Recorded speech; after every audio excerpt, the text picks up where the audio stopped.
اور P T V پہ جو حملہ کیا گیا, پارلیمنٹ کے جو گیٹ توڑے گئے, اس وقت دیکھیں میں ہمیشہ بات کرتا ہوں, ایس ایس پی عصمت اللہ جنیجو لا انفورسمنٹ آفیسر, اسلام آباد کا ایک اچھا افسر تھا, بڑا نام تھا عصمت اللہ جنیجو کا, ہم سارے جانتے ہیں, بڑی پیار محبت سے بڑی شفقت سے پیش آنے والا افسر تھا.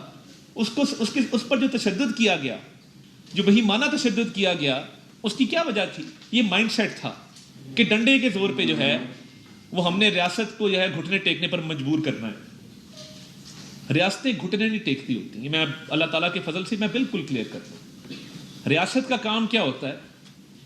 جہاں ریاست اپنے باقی فرائض سر انجام دیتی ہے, وہاں ریاست کا کام ریٹ آف دا اسٹیٹ کو امپوز کرنا ہوتا ہے, لا اینڈ آرڈر کو مینٹین کرنا ہوتا ہے, اور سب سے بڑھ کے ریاست کا کام ہوتا ہے اپنے شہریوں کے حقوق کا اور سیفٹی اینڈ سیکیورٹی کی انشور کرنا, اس کی ضمانت دینا کہ شہریوں کے جان و مال کو کوئی نقصان نہ پہنچے.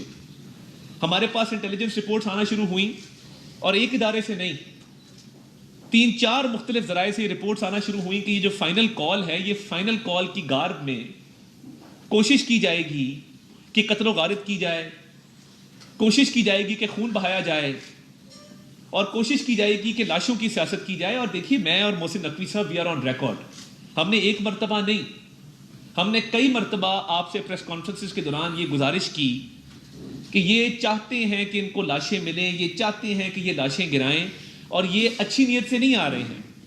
دیکھیں, جب ٹیکس پیئرز کے پیسے سے کسی بھی صوبائی حکومت کو, خیبر پختونخوا کی حکومت کو اسلحہ لے کے دیا جاتا ہے, پولیس کی ٹریننگ کروائی جاتی ہے, ٹیئر گیس شیل لے کے دیے جاتے ہیں, باقی تمام تر وسائل ہیں جو کسی بھی حکومت کو دیے جاتے ہیں ٹیکس پیئرز کے پیسے سے, اس کا مقصد یہ نہیں ہوتا کہ آپ کروڑوں روپیہ خرچیں ایک انلیگل پروٹیسٹ کے اوپر. اور انلیگل پروٹیسٹ میں اس کو کیوں کہتا ہوں, یہ غیر قانونی پروٹیسٹ اس لیے تھا کہ اسلام آباد ہائی کورٹ نے اس کی اجازت نہیں دی. اور دیکھیں, 2 مرتبہ, ایک ہم نے آپ کو اجازت لے کے دی کہ آپ بانی چیئرمین کو ملیں اور مل کے کچھ جگہ کا تعین کر لیں. 2 مرتبہ آپ کی غیر معمولی ملاقات ہوئی جو معمول کی ملاقات سے ہٹ کے تھی, اور آپ کو سنجانی کا مقام آفر بھی کیا گیا, مگر وہ بشرا بی بی صاحبہ کا خیال یہ تھا کہ ریڈ زون کی طرف جایا جائے, اور بیلاروس کے صدر وہاں پہ تقریباً 200 میٹر کی دوری پر تھے جب یہ پروٹیسٹر چڑھے ہیں کنٹینر کے اوپر ریڈ زون میں. اس وقت بیلاروس کا دورہ چل رہا تھا, ایک ہائی لیول میٹنگ ختم ہوئی تھی ابھی, اور وہ چند میل کے فاصلے پر تھے, اور کنٹینر کے اوپر سے ایک جو 16 سال کا لڑکا گرفتار کیا گیا وہ افغانی شہری ہے. میں یہ بھی کلیئر کر دوں, منسٹر انٹیریئر محسن نقوی صاحب کی ایک سٹیٹمنٹ کو سیاق و سباق سے ہٹ کر پیش کیا گیا. اس کو ایسے پیش کیا گیا کہ وہ افغانستان کی حکومت یا افغانستان کے لوگوں کے خلاف ایک سٹیٹمنٹ ہے. دیکھیے, ہماری اسٹیٹ کی پالیسی بڑی کلیئر ہے, افغانستان ایک ہمسایہ ملک ہے, ایک دوست ملک ہے, اور ہم وہاں بھی اور اپنے ملک میں بھی امن کے خواہش مند ہیں. مگر جو پاکستان میں غیر قانونی طور پر مقیم افغان شہری ان جتھوں کا حصہ بنتے ہیں, 37 افغان شہری یہاں پہ شریک تھے پی ٹی آئی کے پروٹیسٹ میں, بھئی ان کا کیا لینا دینا؟ کیا کسی پولیٹیکل پارٹی میں یہ شک ہے کہ جی آپ کسی انڈین شہری کو, کسی افغان شہری کو, کسی شہری کو آپ جو ہے وہ ممبرشپ دیں اور اپنے پروٹیسٹ میں شریک کریں؟ بڑے ہارڈنڈ قسم کے لوگ تھے جو وہاں سے ہم نے جو گرفتار کیے کنٹینر کے اوپر سے بھی, اور ڈی چوک میں انٹر ہوتے ہوئے. جرائم پیشہ لوگ موجود تھے, وارداتیے موجود تھے. اسلام آباد کی پولیس کے پاس ریکارڈ ہے کہ جو ادھر G10 میں G11 میں جا کے وارداتیں کرتے ہیں, جو ریکارڈ یافتہ لوگ ہیں وہ سارے شریک تھے, انہوں نے شیلٹر لیا اس پروٹیسٹ کا. اور پھر دیکھیے, جتھوں کو آگے بھیج دینا, خود پیچھے رہنا, اور بار بار کہنا کہ جی ٹکراؤ کرو, تصادم کرو, تصادم کرو. خیبر پختونخوا حکومت کے پیسوں سے اسلحہ کسی پیسفل پروٹیسٹ میں, آپ مجھے بتا دیں, میں آپ کو دنیا کے 3-4 کیپٹلز کی مثال دے دیتا ہوں, پیرس میں, لنڈن میں, واشنگٹن ڈی سی میں, کہیں پہ مجھے آپ بتا دیں کسی پروٹیسٹ میں لاکھوں کے پروٹیسٹ ہوتے ہیں, جگہ کا تعین ہوتا ہے, حکومتیں بتاتی ہیں کہ جی آپ نے A پوائنٹ سے B پوائنٹ پہ جانا ہے, B پوائنٹ سے C پوائنٹ پہ جانا ہے. کسی بھی پروٹیسٹ میں مہذب دنیا میں آپ نے کبھی دیکھا ہے AK-47 پکڑی ہو کسی نے اور وہ وہاں سے چھٹ کے چلا جائے, یا لا انفورسمنٹ ایجنسیز جو ہیں وہ اجازت دے دیں کبھی وائٹ ہاؤس کے باہر جا رہے ہو یہ AK-47 لے جاؤ, بہت اچھی بات ہے. کیا یہ کبھی اجازت دی جاتی ہے؟ یا 10 ڈاؤننگ کے باہر پروٹیسٹ ہوتے ہیں, ہماری مخالف سیاسی جماعت بھی کرتی ہے, کیا یہ اجازت دی جا سکتی ہے کہ تم M16 پکڑ کے لے جاؤ وہاں پہ, یا گرینیڈ جیب میں ڈالو, یا ٹیئر گیس کے شیل ساتھ لے جاؤ؟ بڑی اچھی بات ہے, پروٹیسٹ ہے.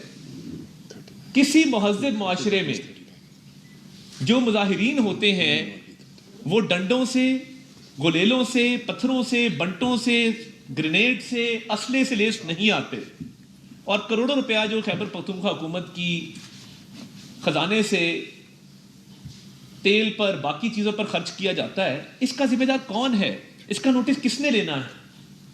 اور یہ اسلحہ دیکھیں، یہ کوئی فرضی کہانی تو نہیں ہے، ہم نے 45 جو ہے وہ ان کی بندوقیں باقاعدہ ریکور کی ہیں ان سے، وہ موجود ہیں، موقع پہ موجود ہیں، آپ امیجز دیکھ رہے ہیں، اور دیکھیں کبھی بھی انسٹیگیشن اسٹیٹ کی طرف سے نہیں ہوتی ہے۔ ایک پولیس کا جوان جو پوری زندگی لگاتا ہے ہماری حفاظت کرنے میں، اس کو صرف صبح آرڈر آتا ہے کہ بھائی تم نے جو ہے فلان ناکے پہ کھڑے ہو جانا جا کے، وہ نہ سردی دیکھتا ہے، نہ گرمی دیکھتا ہے، نہ بارش دیکھتا ہے، نہ دھوپ دیکھتا ہے، وہ کھڑا ہو جاتا ہے جا کے۔ اب وہ کھڑا ہے آپ کی میری حفاظت کے لیے، اس کو آپ پتھر مار رہے ہیں۔ جو کانسٹیبل اسلام آباد پولیس کا ایک پچھلی دفعہ شہید ہوا، ایک اس دفعہ شہید ہوا، آپ نے شروع ہی کام جو ہے وہ خون خرابے سے کیا، پھر رینجرز کے اوپر گاڑی چڑھا دی ریش ڈرائیونگ کرتے ہوئے، اس مقصد کے ساتھ کہ ایک پیغام دیا جائے کہ ہمارے کسی پہ گاڑی چڑھا دیں گے۔ اب 3 رینجرز کے اہلکار شہید ہوئے ہیں، کیا وہ پاکستانی شہری نہیں تھے؟ کیا ان کے یتیم بچوں کا حال جو ہے، کسی نے جا کے پوچھا کہ ان کے بچے کس حال کے اندر ہیں، اور ان کے بچوں کا کیا حال ہوگا کہ جب ایک بالکل جو فائنینشیل حالات ہوتے ہیں اس میں وہ کیسے گزارا کریں گے؟ مگر آپ اسلحہ بھی لے کے آئے، آپ گلیلے بھی لے کے آئے۔ اور دیکھیے میں ایک اور بات آج آپ کو بتا دوں، مراد سعید جو سی ایم ہاؤس کے پی کے میں روپوش ہے، اچھا نہیں لگتا کہ فیڈرل گورنمنٹ وہاں پہ ریڈ کرے اور کہے جی ہم نے اس کو پکڑنا ہے، مناسب نہیں ہے نا۔ ایک صوبہ ہے، اس کی ایک حکومت ہے۔ مراد سعید باقاعدہ نہ صرف شریک تھا اس پروٹیسٹ کے اندر، بلکہ اس کے ساتھ ٹرینڈ جتھے موجود تھے جن کو ٹریننگ دی گئی تھی کہ وہاں پہ لاشیں گرانی ہیں اور وہاں پہ فائرنگ کرنی ہے۔ تو یہ کس طرح کی سیاست ہے؟ اور یہ پہلے بھی کرتا رہا ہے۔ اس نے وہاں پلان بنایا باقاعدہ کہ اس کے ہمراہ وہاں پہ اسلحے سے لیس تربیت یافتہ دہشت گرد موجود تھے۔ جب آپ اس نیت سے آئیں گے کہ اسلام آباد ہائی کورٹ کہہ رہا ہے جی انلیگل ہے، ہم آپ کو اجازت نہیں دے رہے، ہم آپ کو جگہ بھی آفر کر رہے ہیں، تو ریڈ زون میں جانے کی جو ضد تھی وہ کیا تھی؟ وہ یہی تھی کہ ریاست کی ریٹ کو ختم کر دیا جائے اور خدا نہ خواستہ اس کو ایک بنانا ریپبلک ڈکلیئر کر دیا جائے، جس کا دل کرے وہ جہاں مرضی پھرے، جو مرضی کرے۔ اب یہ جو اسلحہ اور یہ جو جدید آپ اسلحے سے لیس ہو کے آئے ہیں، جو تشدد کے آلات آپ ساتھ لائے ہیں اور قتل و غارت آپ نے کی ہے، پرتشدد واقعات میں آپ ملوث رہے ہیں، اور میں کلیئر کر دوں اسٹیٹ کے جو لا انفورسمنٹ ایجنسیز کے آفیسرز ہیں، جوان ہیں، لائیو ایمونیشن کی بالکل اجازت نہیں ہوتی ہے۔ یہ بالکل ایک لکھی پڑی بات ہے کہ لائیو ایمونیشن نہیں ہوگی۔ لائیو ایمونیشن کس کے پاس تھی؟ ان انتشاریوں کے پاس تھی۔ اسلحہ کس کے پاس تھا؟ ان انتشاریوں کے پاس تھا۔ اور یہ جو ایک فورن میڈیا پہ بھی ایک پروپیگنڈا کیا جا رہا ہے، میں فورن میڈیا کے ریپس کو ملا تھا، میں نے انہیں گوش گزار کیا کہ دیکھیے یہ بات کلیئرٹی کے ساتھ آ چکی کہ جو فیک ویڈیوز بنا رہے ہیں، جعلی ایک تصویریں بنا رہے ہیں، غزہ فلسطین کی تصویریں اور ویڈیوز استعمال کر رہے ہیں۔ کرم کے واقع آپ اندازہ کریں، ستم ظریفی دیکھیں، کرم میں جو بندے مرے ہیں ان کی ڈیڈ باڈیز کی تصویریں لگا کے کہہ رہے ہیں جی اسلام آباد کی ہے۔ ہر طرح کی یہ ویڈیو بناتے ہیں، مگر ان سے ابھی تک اتنے دن گزر جانے کے باوجود ایک ویڈیو آپ نے دیکھی ہو کہ لا انفورسمنٹ ایجنسی کا کوئی افسر یا جوان اسٹیٹ فائرنگ کر رہا ہے؟ مجھے آپ بتا دیجئے ایک ویڈیو، ایک تصویر کہ جی یہ فائرنگ کی گئی ہے۔ اور کہانیاں آپ سنیں، وہ جی سنائپر تھے جی، نہیں جی وہ نیچے تھے جی، نہیں جی وہ پیچھے سے آئے جی، وہ آگے سے آئے جی، انہوں نے اسٹیٹ فائرنگ کر دی جی۔ آپ باہر جا کے دیکھیں، لوگ کہہ رہے ہیں جی 100 لاشیں گری جی، 100 بندے مر گئے جی، کوئی 50 کہہ رہا ہے، کوئی 20 کہہ رہا ہے۔ دیکھیے پیمز ہسپتال، پولی کلینک ہسپتال، دونوں کی پریس ریلیز آ چکی اس پہ، اور بالکل کلیئرٹی کے ساتھ کہ کوئی لا انفورسمنٹ ایجنسی کے فائر سے نہیں موت ہوئی، کسی کے پاس لائیو ایمونیشن نہیں تھا۔ اگر ایمونیشن تھا تو ان لوگوں کے پاس تھا۔ اگر جو ایک انڈسکریمنیٹ فائرنگ کی گئی ہے وہ ان کی طرف سے کی گئی ہے، اندھا دھند فائرنگ ان لوگوں نے کی۔